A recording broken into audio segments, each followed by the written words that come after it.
Good morning. प्रातः मुरली 13 फरवरी। बाबा का मीठा मीठा लेटर मीठे मीठे बच्चों के लिए। आज बाबा ने कहा, मीठे बच्चे, बाप जो है जैसा है उसे यथार्थ रीति जानकर याद करना, यही मुख्य बात है। और मनुष्यों को ये बात ना बहुत युक्ति से समझानी है। मीठे बच्चे, बाप जो है जैसा है उसे यथार्थ रीति जानकर याद करना, यही मुख्य बात है। मनुष्यों को ये बात बहुत युक्ति से समझानी है। बाबा ने प्रश्न किया, सारे यूनिवर्स के लिए कौन सी पढ़ाई है जो यहाँ ही तुम पढ़ते हो? सारे यूनिवर्स के लिए कौन सी पढ़ाई है जो यहाँ ही तुम पढ़ते हो? बाबा ने कहा, सारी यूनिवर्स के लिए यही पढ़ाई है कि तुम सब आत्मा हो। तुम सब आत्मा हो। आत्मा समझकर बाप को याद करो तो पावन बन जाएंगे। और सारे यूनिवर्स का जो बाप है वह एक ही बार आते हैं सबको पावन बनाने। वही रचता और रचना की नॉलेज देते हैं। इसलिए वास्तव में ये एक ही यूनिवर्सिटी है। ये बात बच्चों को स्पष्ट कर समझानी है। ओम शांति। भगवानोवाच। अब ये तो रूहानी बच्चे समझते हैं कि भगवान कौन है। भारत में कोई भी यथार्थ रीति जानते नहीं। कहते भी हैं, मैं जो हूं जैसा हूं, मुझे यथार्थ रीति कोई नहीं जानते। बाबा कहते हैं, तुम्हारे में भी नंबरवार है।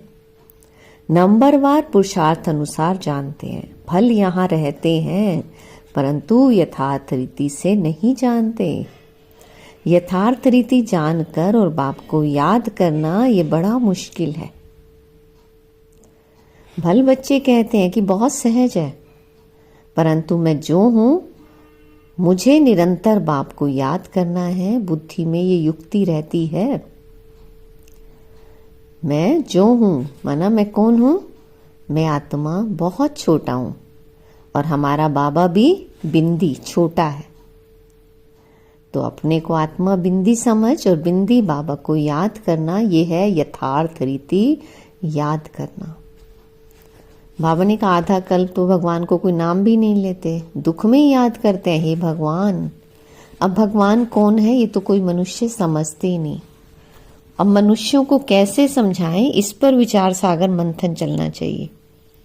नाम भी लिखा हुआ है, प्रजापिता ब्रह्मा कुमारी ईश्वरीय विश्वविद्यालय। इससे भी समझते नहीं है कि ये रूहानी बेहद के बाप का ईश्वरीय विश्वविद्यालय है। अब क्या नाम रखें जो मनुष्य झट समझ जाए? कैसे मनुष्यों को समझाएं कि ये यूनिवर्सिटी है? यूनिवर्स से यूनिवर्सिटी अक्षर निकला है। यूनिवर्स अर्थात सारा वर्ड, उसका नाम रखा है यूनिवर्सिटी, जिसमें सब मनुष्य पढ़ सकते हैं। यूनिवर्स के पढ़ने के लिए यूनिवर्सिटी है। अब वास्तव में यूनिवर्स के लिए तो एक ही बाप आते हैं, उनकी एक ही यूनिवर्सिटी है, एम ऑब्जेक्ट भी एक ही है। तो बाप भी आकर सारे यूनिवर्स को पावन बनाते हैं, योग सिखाते हैं। और ये सब धर्म वालों के लिए, सब धर्म वालों के लिए बाबा कहते हैं, अपने को आत्मा समझो और सारे यूनिवर्स का बाप है, इनकॉर्पोरियल गॉड फादर। तो क्यों ना इसका नाम spiritual university of spiritual incorporeal God father रखे। ख्याल किया जाता है ना। बाबा कहते हैं, मनुष्य ऐसे हैं जो सारे वर्ल्ड में बाप को एक भी नहीं जानते। रचता को जाने तो रचना को भी जाने। रचता द्वारा ही रचना को जाना जा सकता है। बाप बच्चों को सब कुछ समझा देंगे और कोई भी जानते नहीं। ऋषि मुनि भी नेति नेति करते गए। तो बाप कहते हैं, तुमको पहले ये रचता और रचना की नॉलेज नहीं थी, अभी रचता ने समझाया है। तो बाप कहते हैं, मुझे सब पुकारते भी हैं कि आकर हमको सुख शांति दो, क्योंकि अभी बहुत दुख अशांति है। उनका नाम ही है दुख हरता सुख करता। वह कौन है? भगवान। वह कैसे दुख हर कर सुख देते हैं ये कोई नहीं जानते। तो ऐसा क्लियर कर लिखें जो मनुष्य समझें। निराकार गॉड फादर ही ये नॉलेज देते हैं। तो ऐसे ऐसे विचार सागर मंथन करना चाहिए। बाप समझाते हैं, इस समय सभी मनुष्य हैं पत्थर बुद्धि, और अभी तुमको पारस बुद्धि बना रहे हैं। वास्तव में पारस बुद्धि उन्हें कहेंगे जो कम से कम 50 से अधिक मार्क्स लें। फेल होने वाले पारस बुद्धि नहीं है। तो ये भी कोई समझते नहीं है कि राम को बाण क्यों दिखाए हैं, श्री कृष्ण को सुदर्शन चक्र दिखाया है तो उसने सबको मारा और राम को बाण दिखाए हैं। एक खास मैगजीन निकलती है जिसमें दिखाया है कि श्री कृष्ण कैसे सुदर्शन चक्र से अकासुर बकासुर आदि को मारते हैं। बाबा कहते दोनों को हिंसक बना दिया, कृष्ण को भी और राम को भी, और फिर डबल हिंसक भी बना दिया। कहते भी है ना, उन्होंने भी बच्चे पैदा हुए ना। अरे वह है ही निर्विकारी देवी देवता, वहां रावण राज्य है ही नहीं। इस समय रावण संप्रदाय कहा जाता है। तो अभी तुम समझाते हो हम योग बल से विश्व की बादशाही लेते हैं, तो क्या योग बल से बच्चे नहीं हो सकते? वह है ही संपूर्ण निर्विकारी दुनिया। अभी तुम शूद्र से ब्राह्मण बने हो, ऐसा अच्छी रीति समझाना है जो मनुष्य समझें कि इनके पास पूरा ज्ञान है। थोड़ा भी इस बात को समझेंगे तो समझा जाएगा कि ये ब्राह्मण कुल का है। कोई के लिए तो झट समझ जाएंगे ये ब्राह्मण कुल का है ही नहीं। आते तो अनेक प्रकार के हैं ना। तो तुम spiritual university of spiritual incorporeal godfather लिखकर देखो क्या होता है। विचार सागर मंथन कर अक्षर मिलाने होते हैं और इसमें बड़ी युक्ति चाहिए लिखने की, जो मनुष्य समझें कि ये नॉलेज गॉडफादर समझाते हैं अथवा राजयोग सिखलाते हैं। ये अक्षर भी कॉमन है, जीवन मुक्ति DT सार्वंटी इन सेकंड, जीवन मुक्ति अर्थात DT सार्वंटी इन सेकंड, ऐसे ऐसे अक्षर हों जो मनुष्यों की बुद्धि में बैठे। ब्रह्मा द्वारा विष्णुपुरी की स्थापना होती है। मन मना भाव का अर्थ है बाप और वर्षे को याद करो। तो बाबा ने कहा तुम हो ब्रह्मा मुख वंशावली ब्राह्मण कुलभूषण सुदर्शन चक्रधारी। अब वह तो सुदर्शन चक्र विष्णु को दिखाते हैं, श्री कृष्ण को भी 4 भुजाएं दिखाते हैं। अब उनको 4 भुजाएं कैसे हो सकती हैं? तो बाप कितना अच्छी रीति समझाते हैं, बच्चों को बड़ा विशाल बुद्धि पारस बुद्धि बनना है। सतयुग में यथा राजा रानी तथा प्रजा पारस बुद्धि कहेंगे ना, वह है ही पारस दुनिया और ये है पत्थरों की दुनिया। तो तुमको ये नॉलेज मिलती है मनुष्य से देवता बनने की। तुम अपना राज्य श्रीमत पर फिर से स्थापन कर रहे हो। बाबा हमको युक्ति बतलाते हैं कि राजा महाराजा कैसे बन सकते हो। तो तुम्हारी बुद्धि में ये ज्ञान भर जाता है औरों को समझाने के लिए। गोले पर समझाना भी बड़ा सहज है। इस समय जनसंख्या देखो कितनी है, सतयुग में कितने थोड़े होते हैं। संगम तो है ना, ब्राह्मण तो थोड़े होंगे ना, ब्राह्मणों का युग ही छोटा है। और ब्राह्मणों के बाद है देवताएं, फिर वृद्धि को पाते हैं, बाजोली होती है ना। तो सीढ़ी के चित्र के साथ विराट रूप भी होगा तो समझाने में क्लियर होगा। बाबा ने कहा जो तुम्हारे कुल के होंगे उनकी बुद्धि में रचता और रचना की नॉलेज सहज ही बैठ जाएगी। उनकी शक्ल से भी मालूम पड़ जाता है कि हमारे कुल का है या नहीं। अगर नहीं होगा तो तवाई की तरह सुनेगा और जो समझू होगा वह ध्यान से सुनेगा। और एक बार किसी को पूरा तीर लगा तो फिर आते रहेंगे। कोई प्रश्न पूछेंगे और कोई अच्छा फूल होगा तो रोज आप पे ही आएंगे और आकर पूरा समझकर चला जाएगा। बाबा ने कहा चित्रों से तो कोई भी समझ सकते हैं। और ये तो बरोबर देवी देवता धर्म की स्थापना बाप कर रहे हैं। कोई ना पूछते भी आपे ही समझते रहेंगे, कोई तो बहुत पूछते रहेंगे, समझेंगे कुछ भी नहीं। फिर समझाना होता है, हंगामा तो करना नहीं है ना। फिर कहेंगे ईश्वर तुम्हारी रक्षा भी नहीं करते। अब वह रक्षा क्या करते हैं सो तो तुम जानते हो ना। कर्मों का हिसाब किताब तो हर एक को अपना चुकतू करना है। ऐसे बहुत हैं, तबीयत खराब होती है तो कहते हैं रक्षा करो। बाप कहते हैं हम तो आते हैं पतितों को पावन बनाने, और वह धंधा तुम भी सीखो। बाप 5 विकारों पर जीत पहनाते हैं तो और ही जोर से वह सामना करेंगे। विकार का तूफान बहुत जोर से आता है। बाप तो कहते हैं बाप का बनने से ये सब बीमारियां उथल खाएंगी, तूफान जोर से आएंगे। पूरी बॉक्सिंग है ना। अच्छे अच्छे पहलवानों को भी हरा लेते हैं। अच्छे अच्छे पहलवानों को भी माया हरा लेती है। कहते हैं ना चाहते भी कुदृष्टि हो जाती है, रजिस्टर खराब हो जाएगा। बाबा कहता है कुदृष्टि वाले से तो बात नहीं करनी चाहिए। बाबा सभी सेंटर्स के बच्चों को समझा रहे हैं कि कुदृष्टि वाले बहुत ढेर हैं। नाम लेने से और ही ट्रेटर बन जाएंगे। अपनी सत्यानाश करने वाले उल्टे काम करने लग पड़ते हैं। बाबा ने कहा काम विकार नाक से पकड़ लेता है, माया छोड़ती नहीं है। कुकर्म, कुदृष्टि, कुवचन निकल पड़ते हैं, कुचलन हो पड़ती है।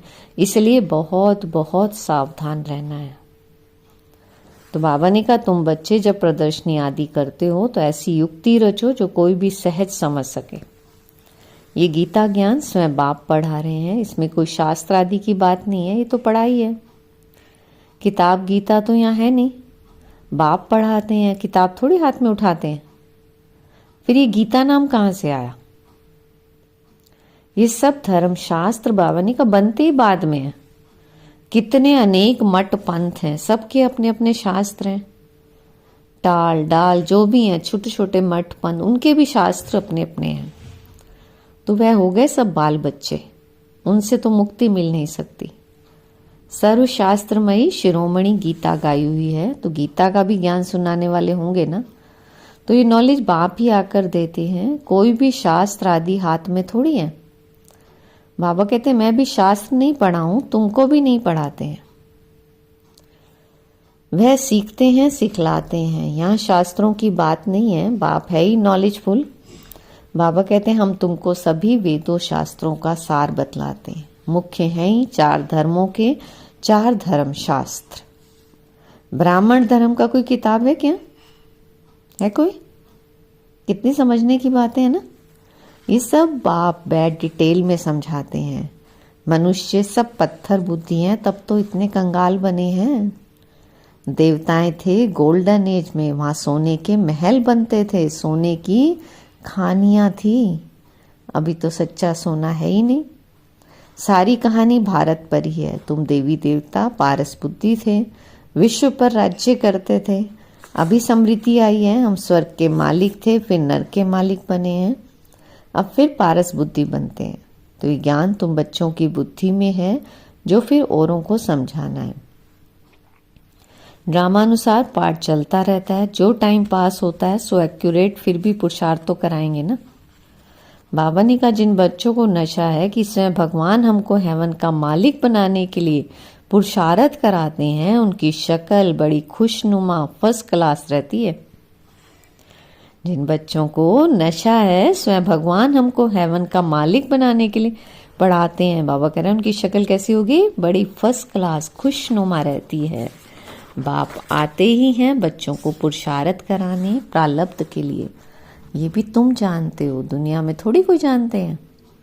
हेवन का मालिक बनाने भगवान पुरुषार्थ कराते हैं, तो खुशी होनी चाहिए ना। शक्ल बड़ी फर्स्ट क्लास खुशनुमा होनी चाहिए। बाप की याद से तुम सदैव हर्षित रहेंगे, और बाप को भूलने से ही मुरझाइश आती है। तो बाप और वर्षे को याद करने से खुशनुमा स्वतः हो जाते हैं। हर एक की सर्विस से समझा जाता है। बाप को बच्चों की खुशबू तो आती है ना। सपूत बच्चों से खुशबू आती है, कपूत से बदबू आती है। तो बाबा ने कहा बगीचे में खुशबूदार फूल को ही उठाने के लिए दिल होगी, आँख को कौन उठाएंगे? बाप को यथार्थ रीति याद करने से ही विकर्म विनाश होंगे। अच्छा, मीठे मीठे सिकीलते बच्चों प्रति माता पिता बाप दादा का याद प्यार और गुड मॉर्निंग। रूहानी बाप की रूहानी बच्चों को नमस्ते। हम रूहानी बच्चों की रूहानी बाबा को नमस्ते नमस्ते। ओम शांति। धारणा के लिए मुख्य सार है, फर्स्ट पॉइंट, माया की बॉक्सिंग में हारना नहीं है। ध्यान रहे कभी मुख से कुवचन ना निकले, कुदृष्टि कुचलन कुकर्म ना हो जाए। सेकंड है फर्स्ट क्लास खुशबूदार फूल बनना है। नशा रहे स्वयं भगवान हमको पढ़ाते हैं, तो बाप की याद में रहे, सदैव हर्षित रहना है, कभी भी मुरझाना नहीं है। वरदान। बाबा का वरदानी हाथ सिर पे अनुभव करते वरदान को अपने में समाते।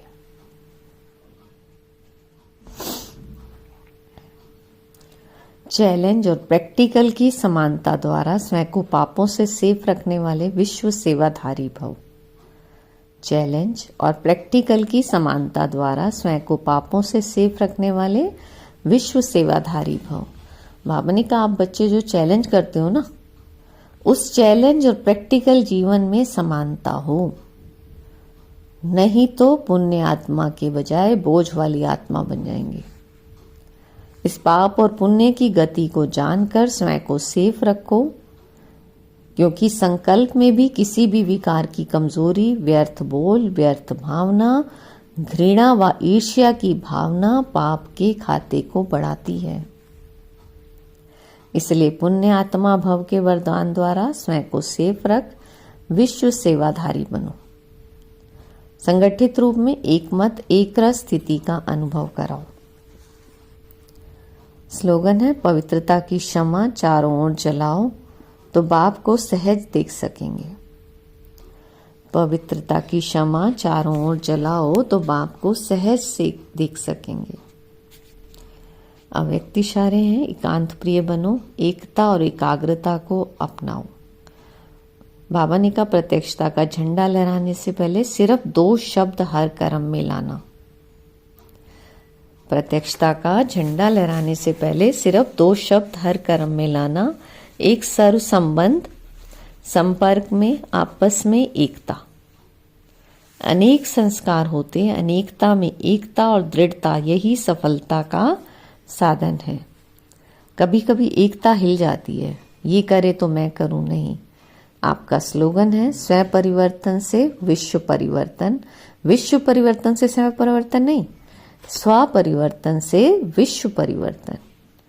ओम शांति। तो आज की मुरली से सम्मान है, मैं विश्व सेवाधारी आत्मा हूँ। कौन सी आत्मा हूँ मैं? विश्व सेवाधारी आत्मा हूँ। उसके लिए बाबा ने कहा पुण्य आत्मा बनना है। और पुण्य आत्मा कैसे बनेंगे? संकल्प में भी किसी विकार की कमजोरी, व्यर्थ बोल, व्यर्थ भावना, घृणा व ईर्ष्या की भावना पाप के खाते को बढ़ाती है। इसीलिए बहुत अटेंशन रखना है, बहुत फर्स्ट क्लास खुशबूदार फूल बनना है। नशा रहे, कौन पढ़ाता है हमें? भगवान पढ़ाते हैं। तो बाप की याद में सदैव हर्षित रहना है। ओम शांति। शुक्रिया बेटे।